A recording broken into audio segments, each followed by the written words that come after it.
안녕하세요, 겸이입니다. 오늘은 잠시 요즘 시끌시끌한 태국 이야기를 좀 한번 해볼까 합니다. 제가 5월 말에 태국하고 라오스 여행을 마치고 이제 한국으로 돌아와서 이제 얼마 전에 이제 우돈타니의 지인하고 일상적인 그 안부를 문자로 주고받을 때였습니다. 뭐 난 덕분에 뭐 도착해가지고 한국에서 한 잔 마시고 있다. 뭐 너는 잘 지내고 있냐? 또 조만간 보자. 뭐 등등 그런 뭐 일상적인 얘기를 하던 중에 이 친구가 문득 전쟁 얘기를 하는 거예요. 전쟁. 뭐 본인도 불안하지만 엄마가 곧 전쟁에 날 거라고 한다. 뭐 뜬금없이 전쟁 얘기를 하길래 야 그게 뭔 얘기냐 도대체. 뭐 계속 이렇게 물어보다가 뭐 대충 좀 설명을 들었는데 잘 모르겠더라고요.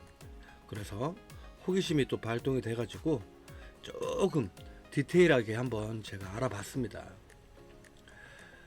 2025년 5월 28일에 이번 여행에 제가 지나왔던 곳이었어요. 우본 나차타니. 그 우본 나차타니 지역에서 남쪽으로 조금 떨어진 그 캄보디아 국경, 네, 거기서 이제 사건이 터지게 됩니다. 이 지역을 통틀어서 에메랄드 트라이앵글이라고 부르는데요.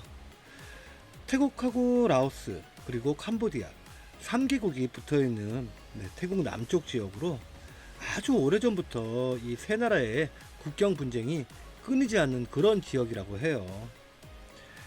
태국어로는 창복이라는 지역이고 캄보디아어로는 몬베이, 네, 라오스의 경우는 우리가 잘 아는 그 팍세의 시판돈이 위치한 지역이기도 합니다. 한동안은 조용했던 이 지역에서 얼마 전 드디어 사고가 터지게 됩니다.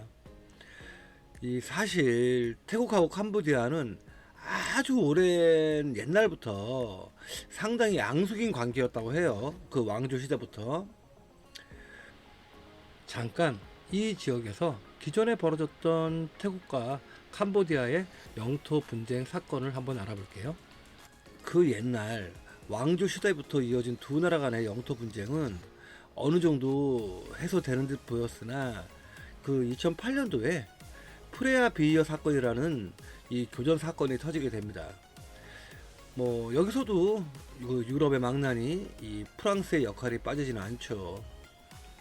이 프랑스 식민지였던 캄보디아가 1953년에 독립을 하게 돼요. 그 이후에는 우리가 다들 아시다시피 캄보디아는 크메르루즈 시대를 거쳐서 최악의 역사를 지내게 됩니다.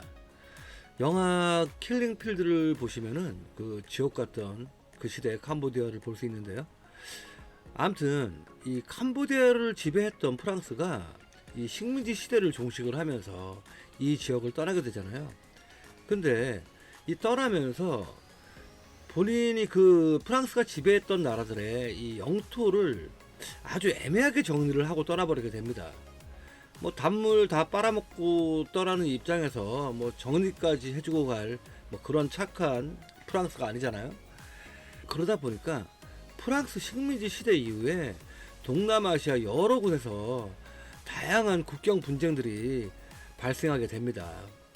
이 프레아 비여 사원 주변도 그중 매우 중요한 국경 분쟁 지역이었어요. 뭐 태국이나 캄보디아나 서로 이제 소유권을 주장하는 지역이었는데요. 항상 양국의 군 병력이 상시 주둔하고 아주 잦은 마찰을 일으키던 그런 지역입니다. 예전 기록으로 보면 2008년 교전 이후에도 계속 교전이 발생했고 그 지역에서 수많은 민간인들과 군인들의 사망 사건이 보고되게 됩니다. 이후 최근까지는 뭐 태국이나 캄보디아나 뭐 외부적으로는 물리적 충돌이 없는 평화로운 시대가 이어졌다고는 나와 있습니다. 그런데 이런 와중에 20여일 전인 2025년 5월 28일에 다시금 그 에메랄드 트라이앵글에서 사고가 터진 거예요. 사건 내용을 살펴보자면요. 약 10여 분간 벌어진 교전으로 캄보디아군 한 명이 사망했다고 공식 발표되었고요. 태국은 피해자가 없다. 네, 양측 다 누가 먼저 쐈냐, 네, 그걸로 지금 서로가 또 책임을 전가 중에 있습니다. 그런데 문제는 또 사건 이후에요. 교전 이후에 양국은 이 지역에 지금 군사력을 모두 집중하는 그런 상태입니다. 현재 이 지역뿐만 아니라 태국이나 캄보디아 양국 모두 긴장이 고조되고 있고요. 여론 또한 최악의 양상을 보이고 있습니다. 이런 와중에 또 태국 총리인 이 패통탄 친나왓, 하여튼 태국 이름은 어려워요. 이 패통탄 친나왓이 사고를 치게 돼요. 이 5월 28일 5.28 교전이라고 제가 할게요. 이 5.28 교전 이후에 이 친나왓 총리가 캄보디아의 훈센 전 총리, 네, 그 양반하고 10여 분간 전화 통화를 하게 됩니다. 이 부분이 아주 재밌습니다. 친나왓 총리는 훈센과 통화를 하면서 5.28 교전 당시 책임자인 태국 당시 사령관을 욕하고 또 태국 정부를 씹는 뒷담화를 하게 돼요. 또 훈센 전 총리에게는 삼촌, 아저씨 이렇게 부르기도 하고요. 이 통화 녹음을 캄보디아의 어떤 경로를 통해서 언론에 모두 까발려지게 됩니다. 물론 최초 유포자는 훈센 전 총리 본인이겠죠. 너네 나라 총리도 우리 캄보디아 편이다, 네, 이런 의도로 유포를 했을 거예요. 물론 태국 입장에서는 총리라는 여자가 이런 반국가적인 헛소리를 했다는 게 어이가 없겠죠. 난리가 납니다. 이제 그 이후에 이제 친나왓 총리는 뒤늦게 사과 기자회견을 하고 평화롭게 해결하기 위해서 그랬다 어쩐다, 네, 여론을 그렇게 무마하려고 했지만은 그게 또 쉬운 일이 아니잖아요. 어찌 보면은 자국 내 간첩 사건으로도 볼 수 있는 상당히 심각한 사안이니까요. 현재 태국 방콕에서는요, 연일 이 총리를 비롯한 여당의 사태에 대한 시위가 대대적으로 벌어지고 있는 상황입니다. 그런데 사실 태국 내 왕실하고 이 정치인들의 갈등은 우리가 아는 이상으로 상당히 심각한 수준이라고 해요. 제가 볼 때는 이 동네도 그냥 서로 누가 더 많이 해먹나, 네, 밥그릇 싸움이 엄청 심한 곳이구나, 네, 여기나 저기나, 네, 그런 생각이 드네요. 현재 태국 내 여론은 급속하게 돌아가는 중입니다. 야당과 대부분의 국민 여론은 지속적으로 집권 여당인 총리의 사퇴를 요구하고 있고요. 일부 언론에서는 총리의 적대적인 군부의 쿠데타 가능성까지 지금 나오는 수준입니다. 또 그 반대로 군부하고 왕실의 오랜 독재에 지친 그 자칭 개혁파들, 네, 그런 친구들 중에 이 젊은 친구들이 위주가 돼서 이 포퓰리즘 정책으로 인기를 끌고 있는 친나왓 총리를 지지하는 입장을 보이기도 하고요. 그럼 캄보디아는 어떨까요? 참, 사실 캄보디아는 경제나 국방력 등 어느 하나 태국을 이길 수 있는 경우의 수가 1도 없는 나라입니다. 개인적으로는 라오스보다 더 희망이 없는 국가라고 저는 생각을 해요. 잠시 현재 캄보디아 현실을 먼저 알아볼까요? 캄보디아는 30년 이상 된 훈센 가문의 오랜 독재로 라오스, 미얀마와 함께 동남아 3대 최빈민국 중 하나입니다. 그나마 전기라도 생산하고 관광이라도 홍보하고 노력하는 라오스이지만은 캄보디아 얘들은 바다가 있는 조건에도 불구하고 내소를 키우기는커녕 라오스나 태국에서 오히려 전기를 수입하고요, 달러를 국가에서 장려해가지고 자국 내 달러 의존도가 56%가 넘는 진짜 개패급 국가예요. 지네 나라 돈인 리알화의 가치를 지들이 떨어뜨리니까 서민들은 매년 지금 엄청난 인플레이션에 시달리고 있습니다. 실제로도 극빈층 빈민율은 동남아에서 실제 1위라고 발표되기도 했어요. 이 캄보디아가. 그나마 바다가 있는 이 시아누쿠빌은 죄다 중국에 팔아넘겨가지고 이건 뭐 생각도 답도 없는 국가라고 저는 생각을 해요. 거의 북조선의 김일성 일가하고 비슷한 수준으로 38년간 독재를 이어온 이 훈센이 2년 전에 뭐 자칭 민주주의식으로 자기 아들 레미한테 또 이 정권을 넘겨주게 됩니다. 그 현재 그 총리가 이 훈센의 아들인 훈마넷이라고 해요.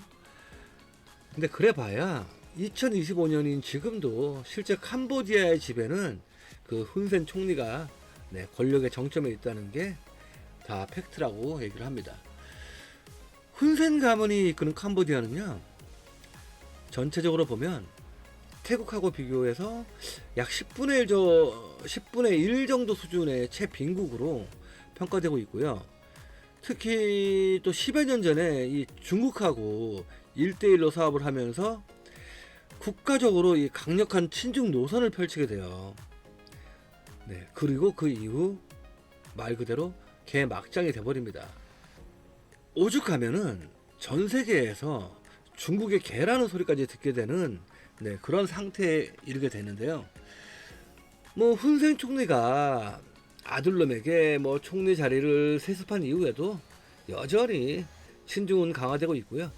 오히려 제가 봤을 때는 라오스보다 훨씬 더 불안한 국가로 저는 뭐 그냥 폭망 중인 나라라고 저는 그렇게 보고 있습니다. 겸이는 5년 전쯤에 그 시아누쿠비를 다녀왔었어요. 당시 제가 갔을 때 한참 그 중국 자본이 들어와가지고 해변 지역을 중심으로 해가지고 엄청 공사를 하고 있더라고요. 근데 대부분이 뭐 카지노하고 호텔 뭐 이런 유흥산업에 관련된 다 그런 공사였습니다. 그랬던 시아누쿠빌이 지금은 아예 중국의 속국, 중국의 도시, 중국의 치외 법권 지역이 되었다는 뉴스를 최근에 자주 보게 됩니다. 라오스의 복개오 지역이나 뭐 보텐시 그런 경우가 비슷하죠.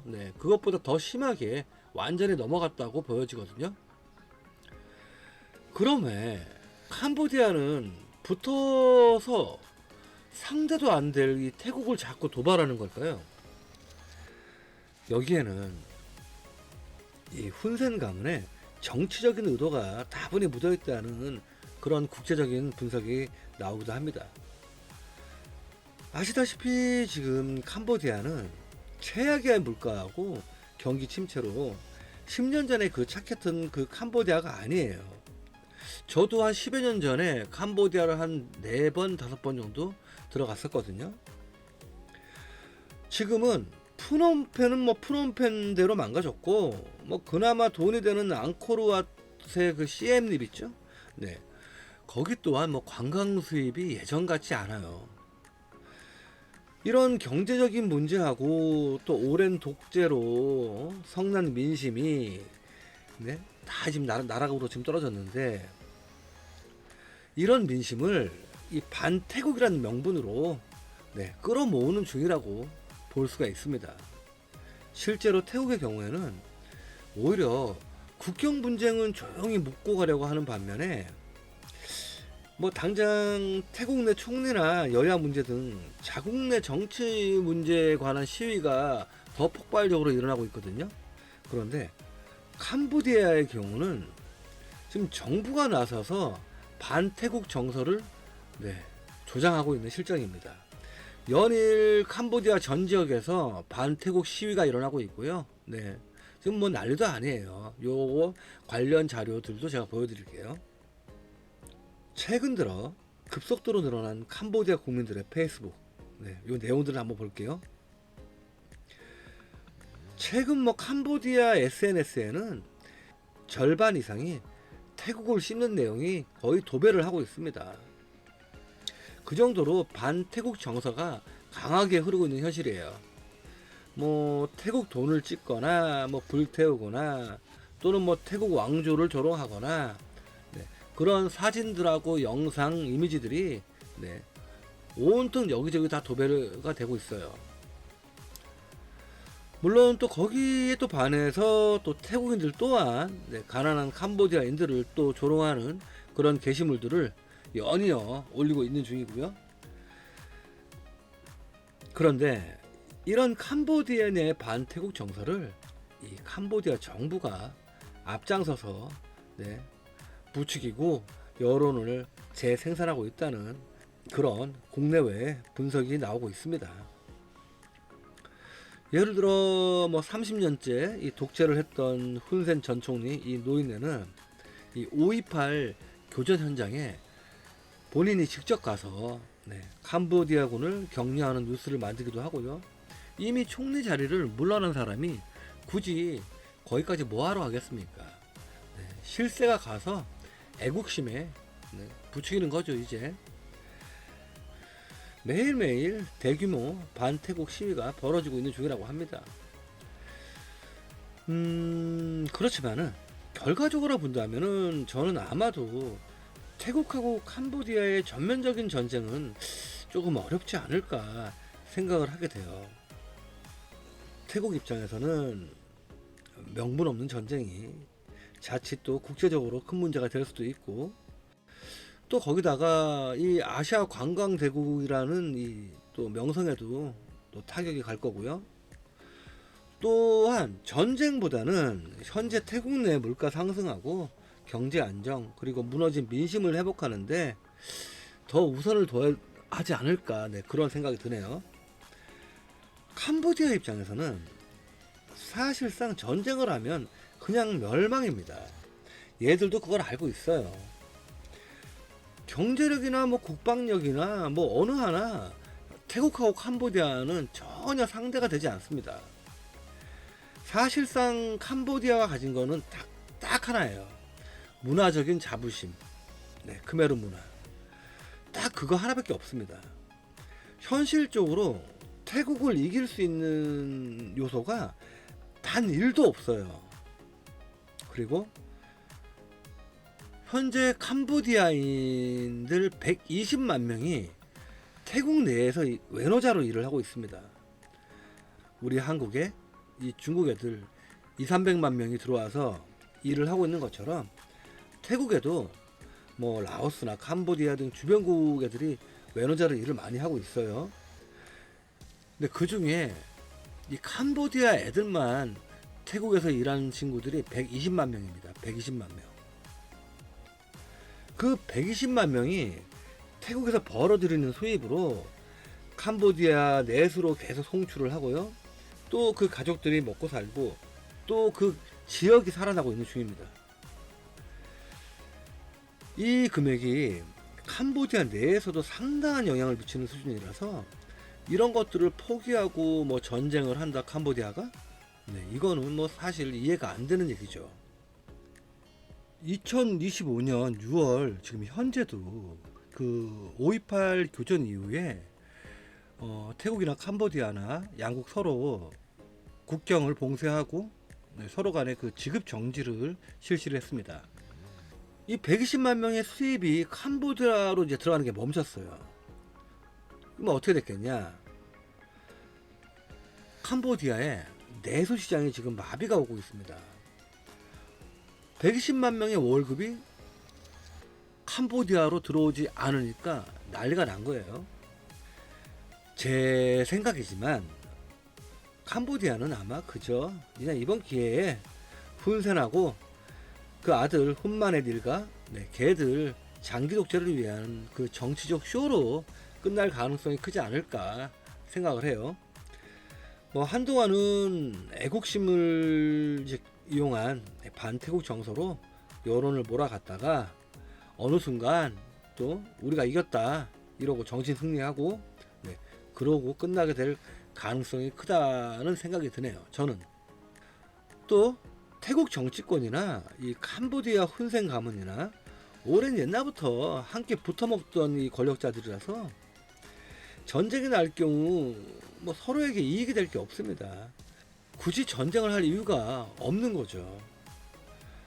거기에 또 대표적인 친중 국가죠. 이 캄보디아가 또 이 캄보디아하고 전쟁을 일으켰다.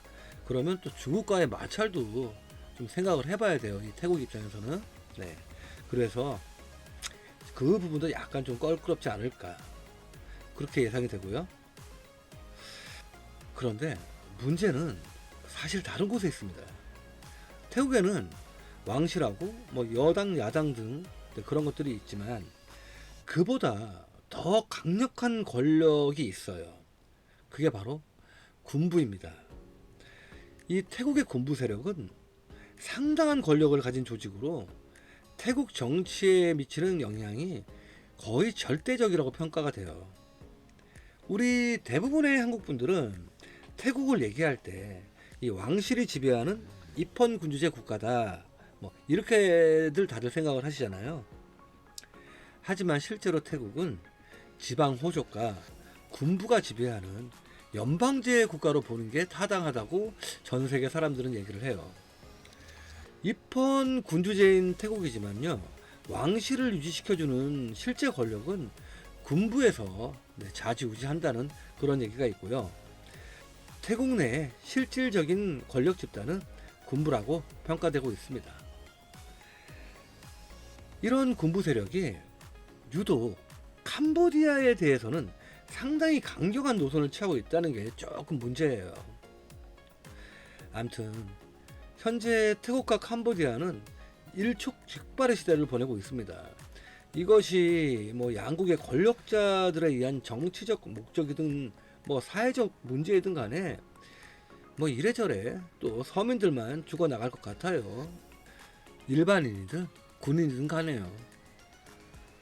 이 나라나 저 나라나 뭐 어디 하나 조용한 데가 없네요. 당분간은 여러분들도 태국이나 이 캄보디아 여행 시에 서로의 국경 지역 여행은 최대한 자제를 하시는 게 좋을 것 같습니다. 어차피 현재 두 나라의 육로 국경은 모두 봉쇄가 되었습니다. 자국인이나 외국인 모두 입출국 자체가 정지됐으니까 그쪽으로는 뭐 가실 필요가 없을 것 같아요. 이 점은 꼭 여행 시에 참고를 하셔야 될 것 같습니다. 참, 또 최근 또 태국에서 안 좋은 소식이 들려왔어요. 이거는 뭐 저 같은 가난한 여행자들에게 또 해당되는 얘기이기도 한데요. 돈 많으신 분들은 뭐 해당 사항 없습니다. 2025년 6월 1일을 기점으로 해서 이 태국 내 오토바이 헬멧 미착용 벌금이 몇 배가 올랐습니다. 뭐 기존에는 지역적으로 200바트에서 뭐 500바트 정도 내던 이 헬멧 벌금이 최대 2000바트로 올라 버렸어요. 뭐 헬멧 미착용 시 최대 75,000원을 내야 한다는 얘기죠. 물론 뭐 이 바이크나 스쿠터 사고가 잦은 이 태국 입장은 제가 이해를 하지만 그래도 그렇지 이 지들 수준에 안 맞는 이 75,000원이 뭡니까? 현지인들 반응도 상당히 회의적이에요. 거의 뭐 분노 폭발 전이고요. 뭐 실제로 뭐 벌금이라기보다는 경찰들의 뇌물이 되고 있다는 이제 그런 증언들도 자주 보이고요. 서민층에게는 너무 과도한 벌금이라고 현재 말이 많습니다.